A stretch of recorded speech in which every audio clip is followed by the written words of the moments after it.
हमनी के सब जाति के खिलाफ खिस्सा कहले रहन। का खिस्सा कहले रहन कि मकया मरुआ अन ना आ कोर कुर्मी जान ना आ अहिर हत 60 वर्ष नबाल के रहेला आ चमार से चामे छुआला तो साधले हारो छुआ जाला आ तेली के ओरी तो मत खाए हाथी के पैर त जता के मर जी ह कहार ह त पतल घींच ह कुम्हार ह त मुड़कटवा ह बढ़ई ह त लकड़ का साई ह। तब हमनी के अर्जक संघ के संस्थापक रामस्वरूप वर्मा कल हम जवाब दे देब भैल की दिया जवाब कहता है देखा जवाब देता नहीं। अर्जक पत्रिका के संपादक रहन हेडिंगा में लिख देन फर्स्ट पेज पर क्या कहा जाए गलीमत इस बात का है यहाँ के सबसे बड़ा देवता विष्णु वह पगला है। यहाँ के सबसे सब कहे जाने वाली जातियाँ ब्राह्मण भिखमंगा टुकर खोर है आ छत्री हराम खोर है आ बनिया लुटेरा है आ बाभन बनिया छत्री जा करके लखनऊ के कोर्ट में केस दायर कैलन। रामस्वरूप वर्मा हम लोग को गाली देता है कोर्ट केस हो गई तर रामस्वरूप वर्मा पर समन आयल नोटिस फलाने तारीख को आकर के कोर्ट में हाजिर हुआ पर मानहानि का केस है। तो जहिया तारीख रहे तहिया रामस्वरूप वर्मा जाकर अपन कोर्ट में हाजिर भैलन तब मुंसिफ मजिस्ट्रेट अग्रवाल बनिया रहन कहता क्या वर्मा जी आपने वकील नहीं रखे हैं। वर्मा जी कहन कि जी ही वकील तो नहीं रखे हैं मगर हमारे ऊपर केस बन जाएगा तो वकील रख लेंगे आ केस नहीं बनेगा तो वकील किस लिए रखेंगे। कहन कि हमारे ऊपर क्या केस है। तो ओह पार्टी के वकील रहन बाबाजी मिश्रा जी कन्हैया लाल मिश्रा सबसे नामी वकील। कहन कि आपने गाली दिया है। कहन कि हमने क्या गाली दिया है। कहन कि आपने गाली नहीं दिया है। कहन क्या गाली दिया है।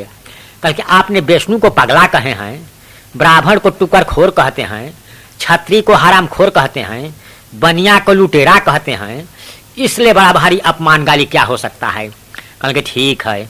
कहन कि ये बताइए वकील साहब यदि हम आपको साला कहते हैं तो गाली बना कि नहीं। आ तो गाली तो बन गया। हम अपने जोरू के भाई के साला कहते हैं तब गाली बनता है कि नहीं। कहन कि तब कैसे गाली बना। कहन कि देखिए हम आपको झूठा साला कह दिया इसलिए गाली बन गया। अपने औरत के भाई के साला कहते हैं तो साचा साला कहते हैं इसलिए गाली नहीं बन पाता है। तो कौन विष्णु के बारे में कहते हैं वही विष्णु जो कि प्रलय काल में क्षीर सागर में शेषनाग के सैया लगाकर सन किया था अथाह वही विष्णु। उनका लक्ष्मी पर दबा रही थी अथाह वही विष्णु।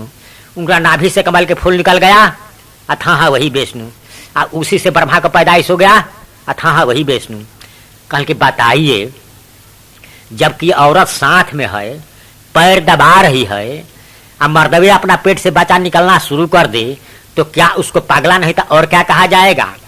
मजिस्ट्रेट कहता है वर्मा जी बात ठीक कहते हैं जबकि औरत साथ में है पैर दबा रही है कोई औरत को उपयुक्ता ना समझ करके अपने ही पेट से बच्चा निकलना शुरू कर दे तो क्या उसको पागला नहीं था और क्या कहा जाएगा। पागला का तो सरासर काम किया है। जब ये औरत नहीं होती तो होता कि भाई औरत नहीं थी सृष्टि की रचना करना था लाचारी था पेट से बच्चा निकाल दिया। भाई ये भी लिख देता कि औरत थी तो औरत राय नहीं था बिगाड़ था तो वो हम मान लेते लेकिन लिखता है कि बिल्कुल राय था पैर दबा रही थी उसी वक्त मर्द अपने पेट से बच्चा निकालता है तो उसको पागला नहीं था और क्या कहा जाएगा। यह केस चलने जो नहीं इस केस को फाइनल किया जाता है। तब कहन कि आपने ब्राह्मण को टुकर खोर कह दिया। कल की मिश्रा जी अपने कब से ब्राह्मण बने हैं। हम तो जन्मे से ब्राह्मण है। कल की नहीं आपका ग्रंथ कहता है कि सभी जन्म से शूद्र पैदा होता है संस्कार कराने के बाद ब्राह्मण बनता है।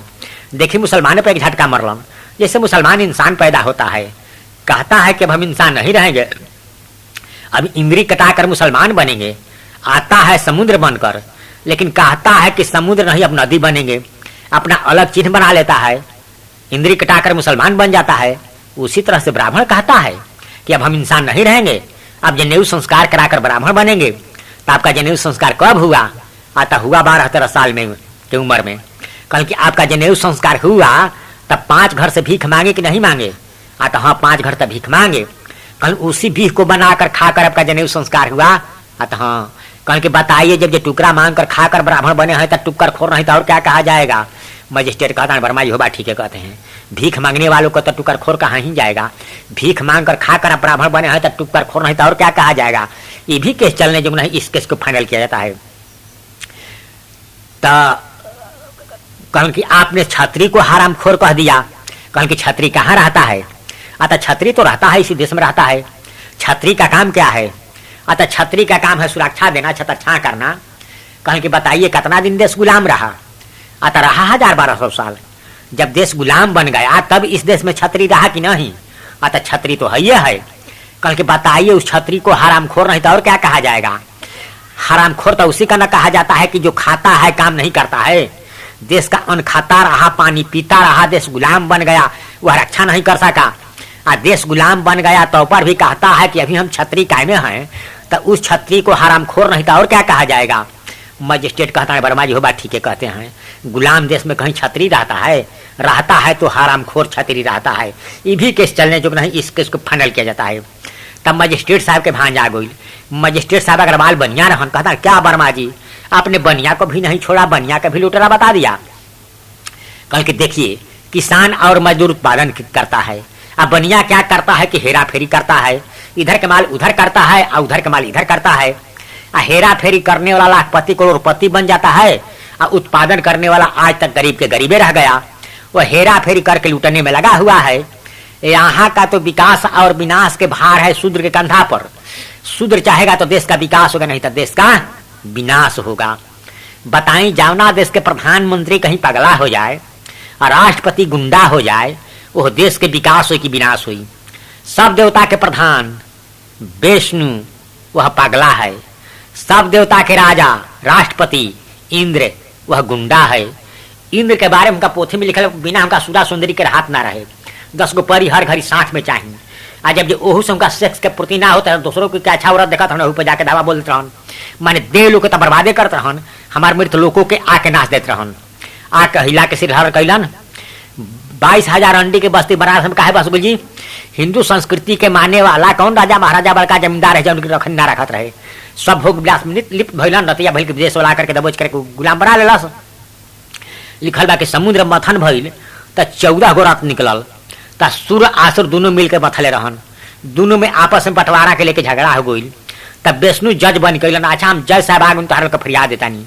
तो जज साहब का कैलन कि 14 गो रातन में एगो लक्ष्मियों रहे, लक्ष्मी का अपना के पहले अंगऊ निकाल लेलन, अब बांटे लगलन तो अपना जात ने अमृत चला दे, पीछा जात ने जहर चला दिलन, वही जे बेमानी शुरू हो गई। आज जहाँ बेमनवे के भगवान मान के पूजा कल जाए, गुंडा के भगवान मान के पूजा कल जाए, उस देश में गुंडई आ बेमानी बढ़ी की घटी। हम जोर कहीं पथिक बात कहता नहीं। लिखल बा कि राजा हरिश्चंद्र के 7 युग रहे।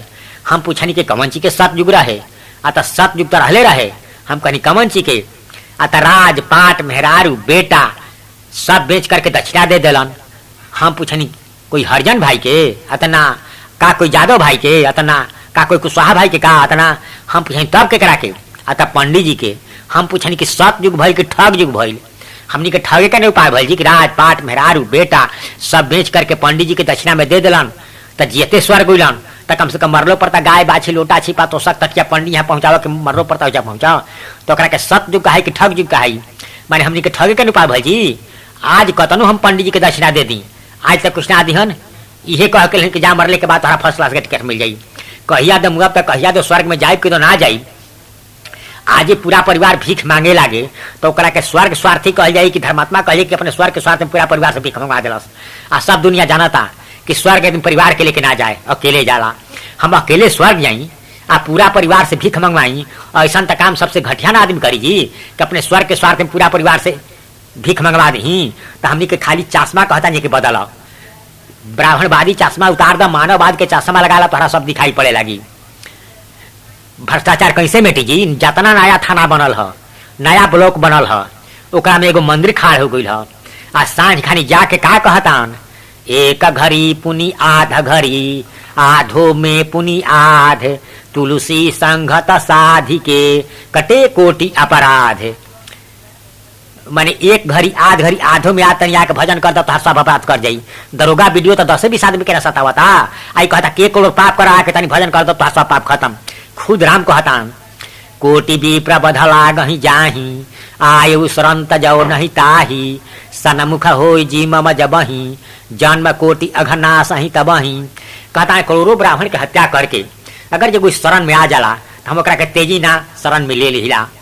हम कहनी कि हम डकैत के सरदार, ऐसा तो बात कोई डकैत के सरदारे न कही कि हमारे ग्रोह के आदमी है कितना बड़ा भारी घन अपराध के लिए बा, एक सब क्षम बा।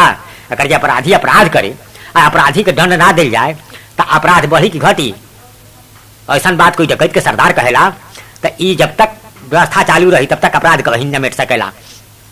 देखी है जय गुरुदेव वाला चलल मानस आ देवलिया पर लिख देता है हम सतयुग लाएंगे, सतयुग लाएंगे। हम कहें कि सतयुग के डंटा से मार के उन्हीं खदेड़ दे जा। सतयुग कहिया कौन काम बा जी, या तक कलयुग के नु काम बा। आज के 30-40 बरस पहले सतयुग रहे। हमार भाई 2 बजे रात में उठत रहन, गांसी ले कुटी काटे लागत रहन, करते करते सवेरे होते होते 4-5 गरु के चारा काठा करस। आज कल के युग आ गई, तुरंते मशीन फिट कर द, फीता चढ़ा द, 12 मिनटों मिनट में सैकड़ों गरु के चारा काठा गई।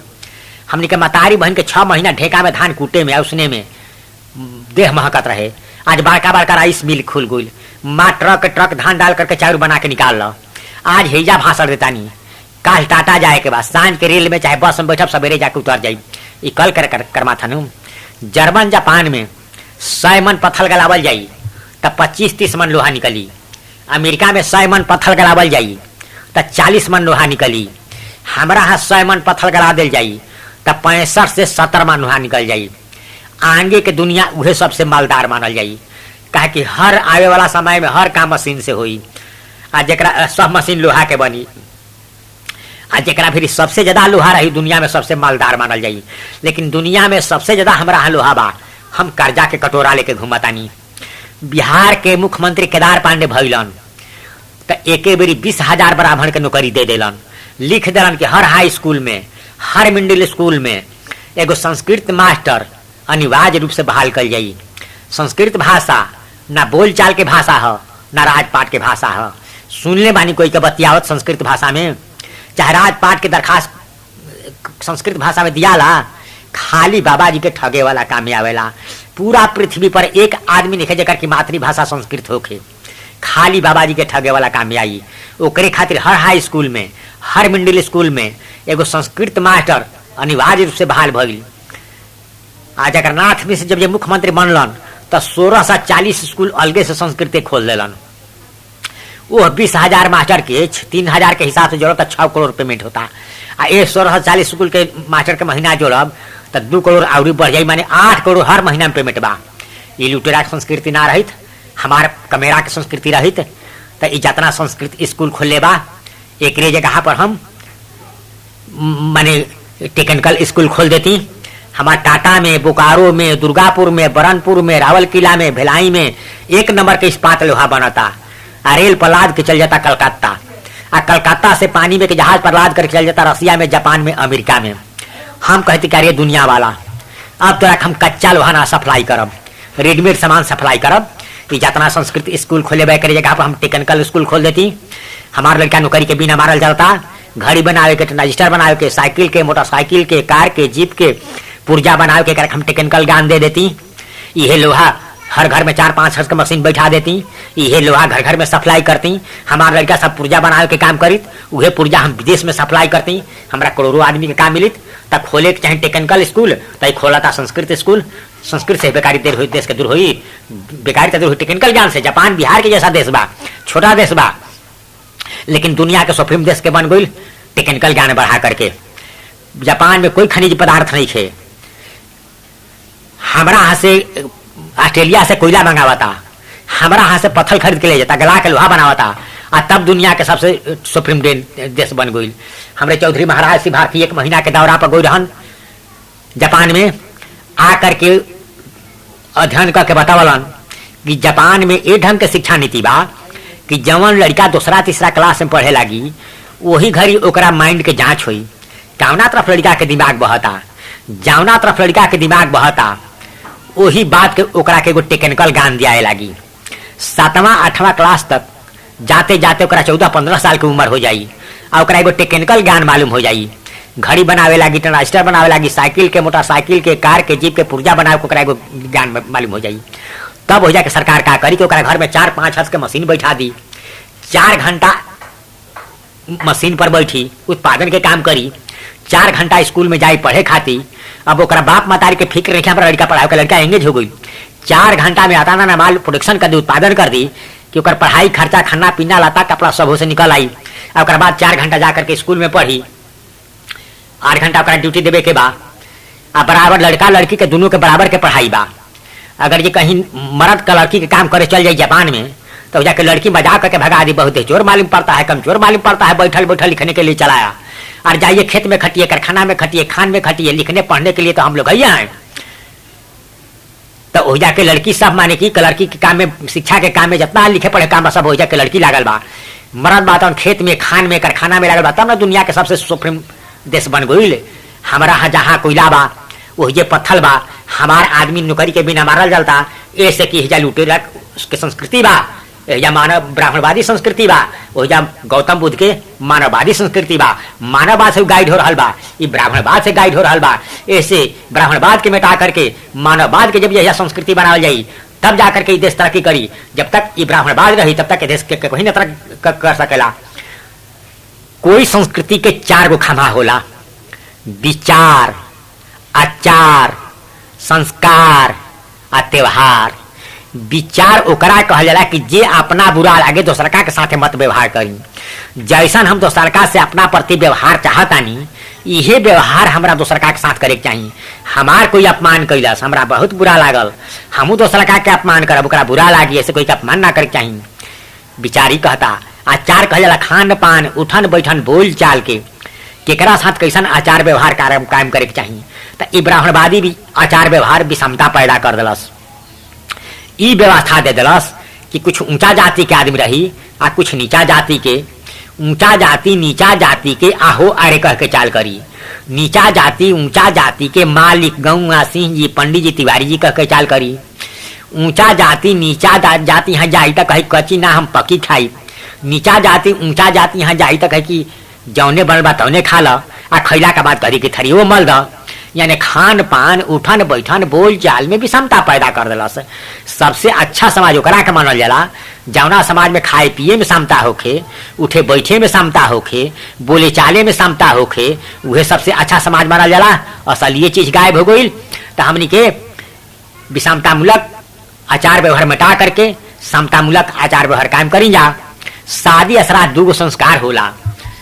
हमनी के बताते हैं कि देखा भाई थोड़ा लड़का या लड़की के देखा देखी हो जाए, तय पर हो जाए, तो लगन मत देखो। लगन अगर ठीक रही तो हमार बाबा जी गड़बड़ देख सकत रहन, कम से कम आपन तो ठीक से देखतन, लेकिन हुकरो में गिरान हो जातिया।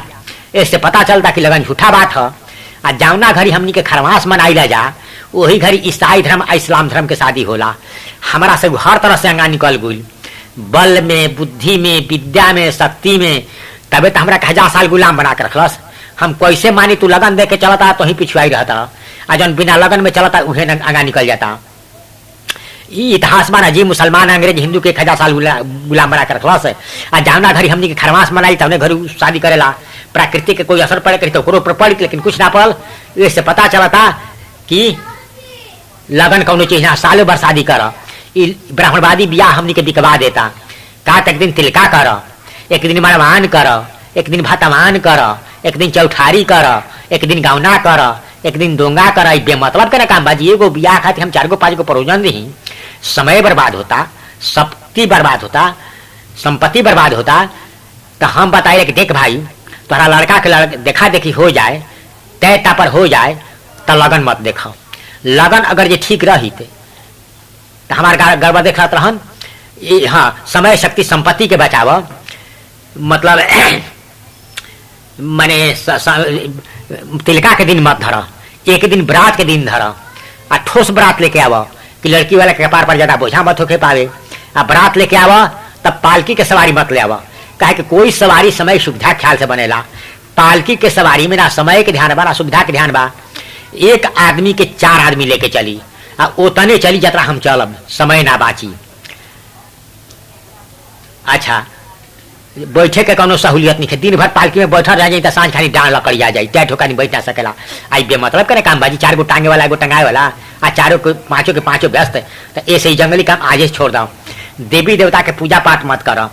पंडित जी आवल शादी करावे, कहन के बाबू गोबर गणेश के पूजा कर। हमने के तर्कन या पंडित जी कैसन गोबर गणेश हमन आता। गोबर गणेश इनकर इंसान खोपड़ा ना जानवर के ह। हम कहनी कि अब ना बनल और बनल। इंसान के खोपड़ा में सोचे के, समझे के, बोले के शक्ति रहला, ना कि जानवर के। जानवर आदमी के जैसा सोच सके, ना समझ सके, ना बोल सके, तो शुरू जानवर के खोपड़ा के पूजा करा दिलन।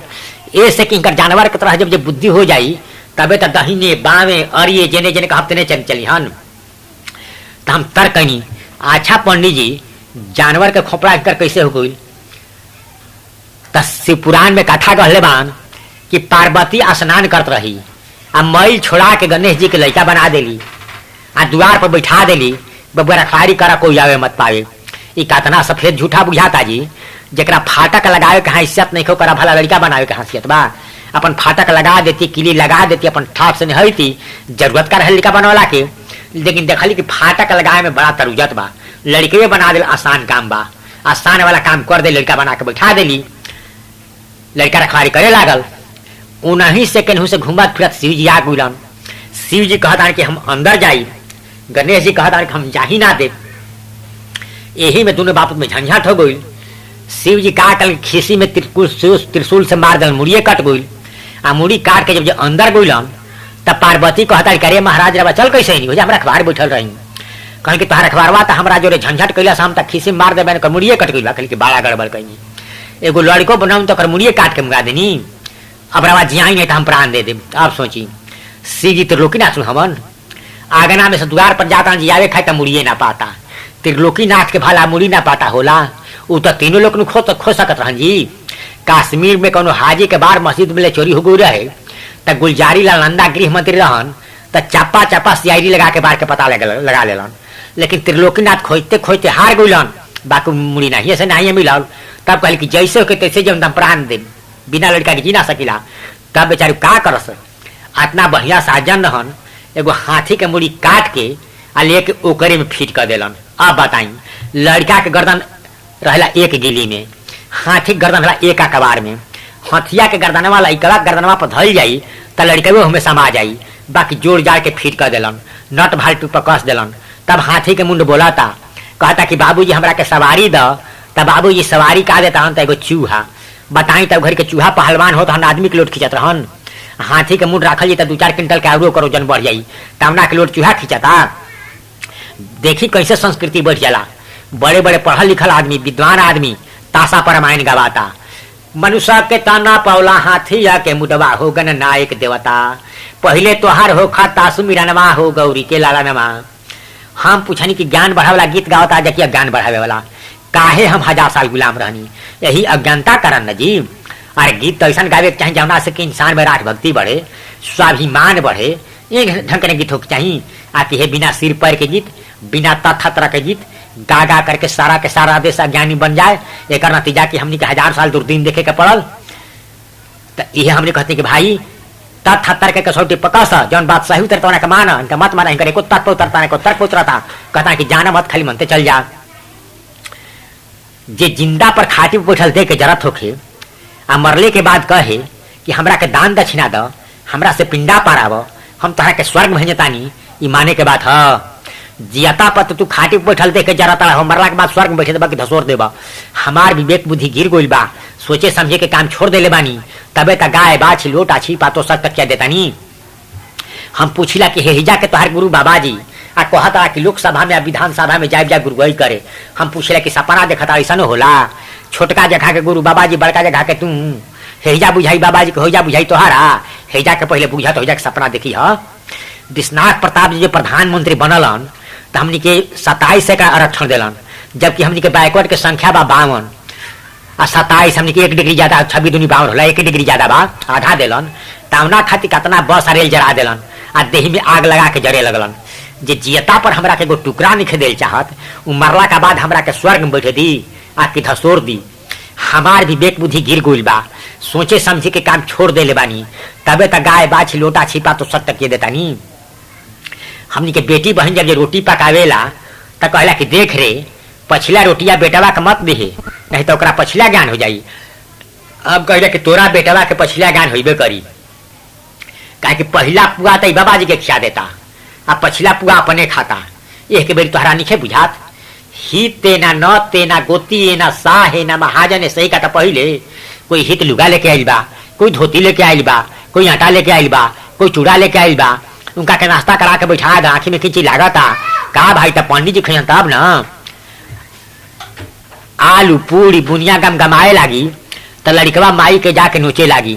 माई कब खाए के मिली आ तब पंडित जी खइहन तब न बताई जरा पर सब कर्जा के लूट गिरी पर जनवा में कर्जवा कहे तो लड़कवा के न फर्क पड़ जी से का तो पाँच है आ जेकर एको किरी खर्चा ना सही का तो पहले सोची उल्टा कानून बा कि सीधा कानून बा।